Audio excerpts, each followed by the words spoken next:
আমি এই জাস্ট এলাম, শুনলাম যে পোস্টাল শুরু হয়েছে এবং একই সঙ্গে ইভিএম কাউন্টিংও টেবিলে শুরু হয়েছে। আমি জানি না, এখন ঢুকে সমস্ত দেখবো, কোনো সমস্যা তো হওয়ার কথা নয়। বাম কংগ্রেস জোট প্রার্থী তিনি অভিযোগ করছেন যে মিসম্যানেজমেন্ট রয়েছে এজেন্টদেরকে ঢুকতে।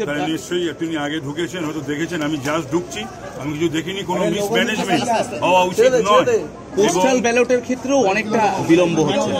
না, যেগুলো হওয়ার কথা না সেগুলো দেখতে হবে, হওয়ার কথা না। তবে মানুষ মাত্রই ভুল করে, ইচ্ছাকৃত কোনো ভুল যারা গণনায় রয়েছেন তারা যেন না করে, সেটার জন্য আমরা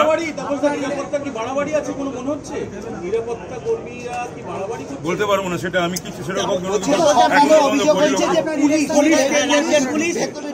স্টেট পুলিশ তো ভেতরে ঢুকতে পারে না। না, স্টেট পুলিশ ভেতরে ঢুকতে পারে না। আমি দেখছি, যদি থাকে আমি আপত্তি করব।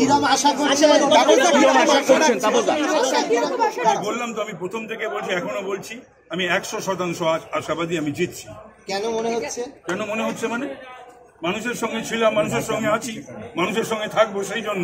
দেশ জুড়ে ট্রেন তো এনডিএ অনেকটা এগিয়ে। না, এটা ঠিক নয়। সে তো 400 পারের কথা তো আমাদের মোদিজি বলে গেছেন, আমরাও বলছি। এটা তো বলার অপেক্ষা রাখে না। আসমুদ্র হিমাচল 400 পারের কথা বলছে, নারা দিচ্ছে, স্লোগান দিচ্ছে, এবং মোদিজি যে 9 তারিখে তৃতীয়বারের জন্য প্রধানমন্ত্রী হতে চলেছেন, শপথ নিতে চলেছেন, এই বিষয় তো তোমার ইন্ডিরও কারুর বা বিরোধী দলের কোনো নেতা নেতৃত্ব কোনো সংশয় আছে বলে আমার জানা নেই। আপনিও তার সঙ্গে শরীক হবেন 100বার।